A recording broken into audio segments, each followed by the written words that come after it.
Okay, wake up, Chris. All right, it's RTX day. Let's get one of the RTX 3080s. All right, let's see here. All right, and what? What? What? What? Boy, oh boy, what a morning. So today is happy RTX day, RTX 3080 to be more precise. So myself, as well as many other people around the world today, as you probably already are aware of, tried to get the brand new NVIDIA RTX 3080 cards, but of course they sold out within a few seconds, or in some cases didn't even show up as available at all because bots went out and bought the entire inventory. I know I was up early this morning at 7:50 my time, about 10 minutes before they were slated to be released, and I was not able to get anything. So that kind of sucks. So in celebration of that, I am going to be building this system with a last gen video card with this RTX 2060 that I've had for a while from EVGA. I see right here, RTX 2060, regular old school 2060, a still decent card, and with the enhancements to DLSS recently, you actually get pretty decent frame rates on a lot of the games. Sometimes you gotta dial back the settings on some of the higher end titles, but for majority of titles, this card is a very good deal for entry level ray tracing, and of course for all your esports titles, it's just blows everything out in the water. So I know I haven't done a build in a while. I've been watching the market because ever since the announcement of the new NVIDIA cards, as well as the announcement of the upcoming AMD cards, the market's been in a lot of flux. So I've been kind of holding back building systems for a couple weeks now. So now I've decided to go ahead and just get this system built, put it on the market, get it out of the way, get it out of my inventory, so I can go ahead and have some capital so I can start building my next line of computers. So like usual, I'll go over the parts list, I'll show you everything in the system, and I'll show you the build and do some benchmarks, and we'll talk a little bit later. So here are all the parts. I'll go ahead and start off with the motherboard. This is a Biostar TB250. This is a mining board, as you can tell by all of the extra PCIe slots in here. This is a good basic board for what I'm going to be using it for, as a basic gaming computer, a little bit more of a mid-range gaming computer. It's a pretty solid build. I really like it. I really like all the SATA ports right here. It gives you plenty of options for expandability for mass storage. Of course, you have your PCI Express 16 slot, which is where the graphics cards are going to go. And of course, these can be used for like Wi-Fi adapters and NVMe cards and things like that. As you can see, I already have the processor and cooler installed. I have an i5 6400 processor. It has a boost of up to 3.3 gigahertz, and the cooler I'm using is my Red Dragon. Here's the box for it. This is a Red Dragon Reaver cooler with a nice red LED light right here. I got this cooler, it was actually an open box from Micro Center. It didn't have some of the pins to hook it up to the board. Some of the little plastic pins were actually missing, but I had pins from another exact same cooler that I didn't use because I used a different mounting mechanism for the motherboard, so those fit in just fine and it works perfectly. So that came in handy. Of course, so graphics card, I already mentioned it, but I'll go ahead and mention it again. It's a EVGA GeForce RTX 2060. This is the 6GB model. Really good mid-range, upper mid-range graphics card, RTX, everything on it. I've used this card before in previous builds, and the person who bought it had no problems with it at all. They really enjoyed it. With this board, I'm going to be using these two sticks of memory. This is a two 8 gig stems for a total of 16 gigabytes. This is a 2066 speed memory. A little bit on the slower end, but for an i5 6400 is more than sufficient. Of course, I have my drive combination here: 1 terabyte hard drive, 120 gigabyte solid state drive, some SATA cables right here, For power supply, I have an EVGA 600 watt 80 plus power supply. This black power supply should go very well with the aesthetic I'm going for, which is a black and white theme. And black and white theme, of course, is going to be in this Lian Li 205 case.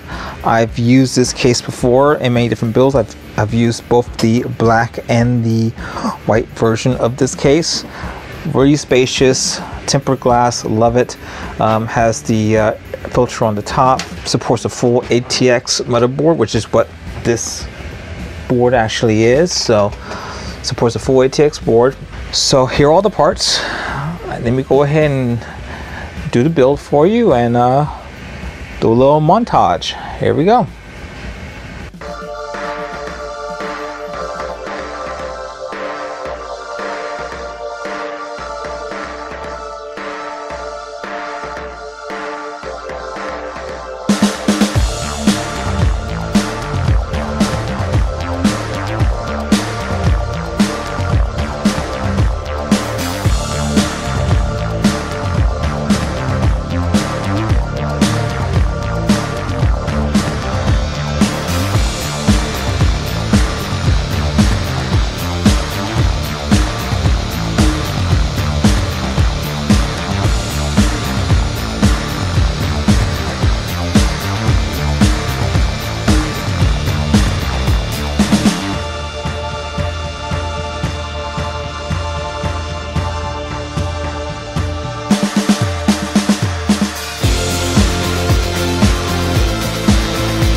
So I finished the build already, and I'll go ahead and put the parts list up on the screen, as well as the prices that I paid for everything. I plan on selling the computer for around $750, $800, give or take. I hope to get a good small little profit on there.